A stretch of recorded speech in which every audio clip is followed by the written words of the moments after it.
I can also be having the greatest time and simultaneously wishing people would stop sending me death threats. I never want it to come off as me being ungrateful for the opportunities I have. See, Rachel Zegler believed she could quiet her detractors. Yet the post she shared instead became a lit fuse that blew everything sky high. In a video that quickly went viral, apparently shot in her own bedroom, the Snow White star gazed into the camera with both frustration and resolve. She asserted that, despite the rampant negativity she's faced online, crowds still flock to support her work. Her demeanor seesawed between teary vulnerability and simmering indignation as she defended her performance and challenged the nonstop critique dogging the film since it was first announced. She spoke like someone determined to seize control of her own story, but the internet had other plans.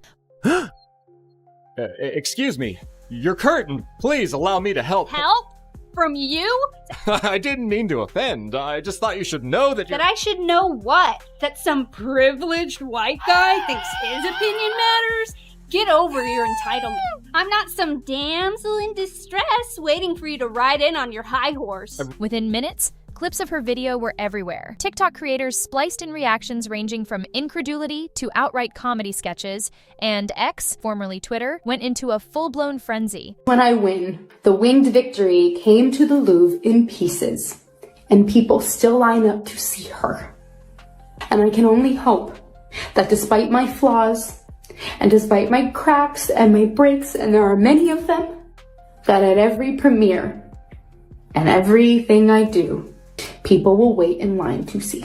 Rather than delivering the redemption arc Rachel had hoped for, her post became a treasure trove for critics.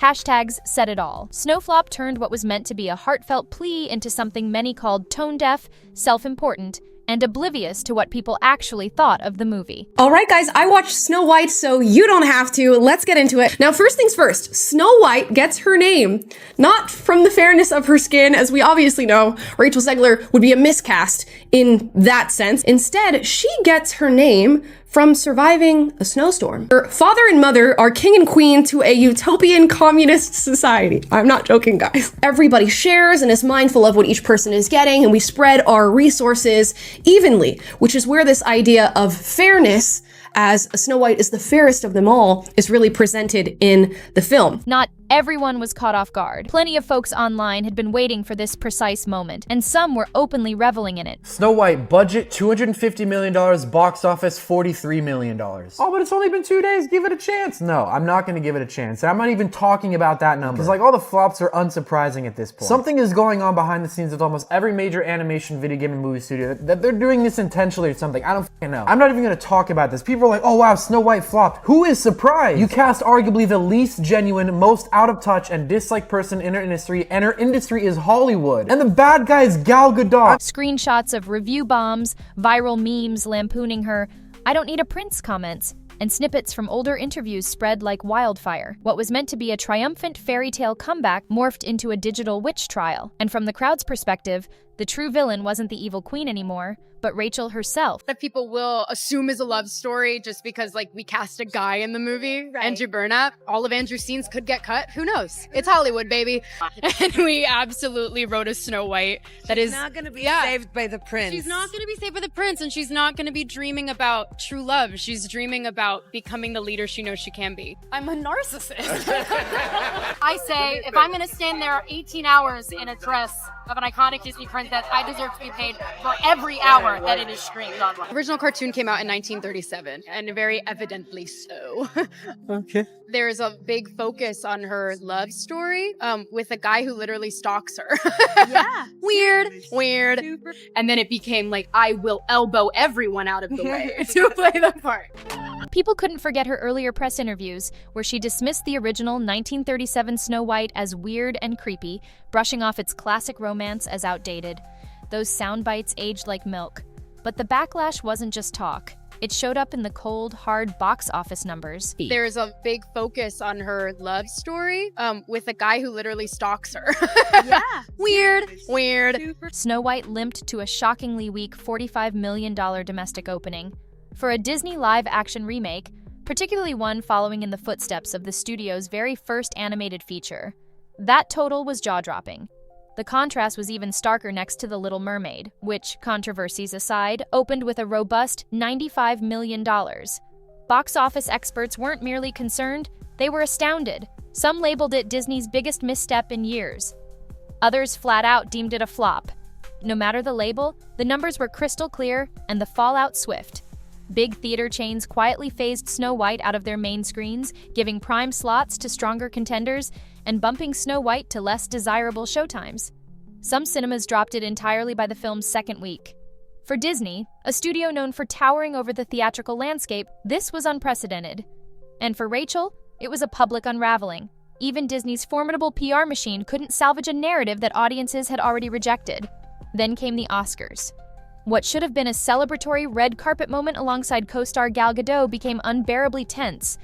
Photos and videos revealed an almost palpable chill between them, with Gal barely acknowledging Rachel during interviews, standing stiff and avoiding eye contact. Please welcome Rachel Zegler and Gal Gadot.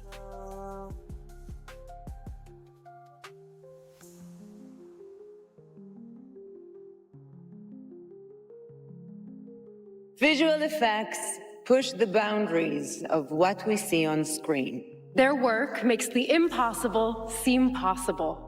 With breathtaking ambition, they create magic that wraps its arms around our wildest imaginations. Here are the nominees for Best Visual Effects.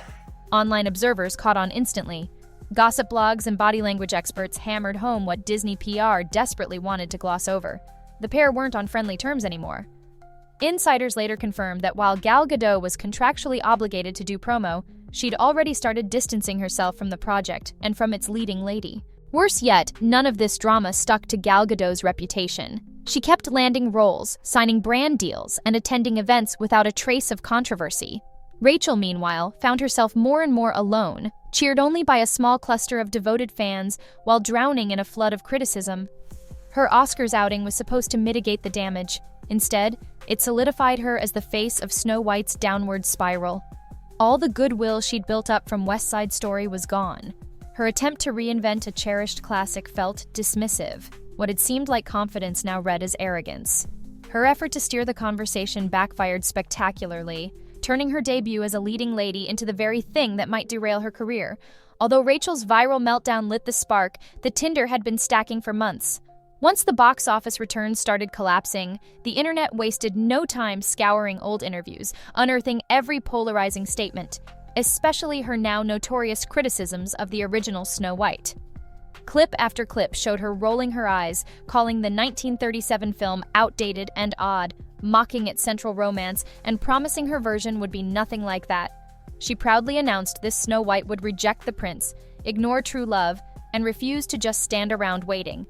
But instead of cheering her on for a feminist spin, the public mocked her for misunderstanding the original and scorning a classic treasured by generations.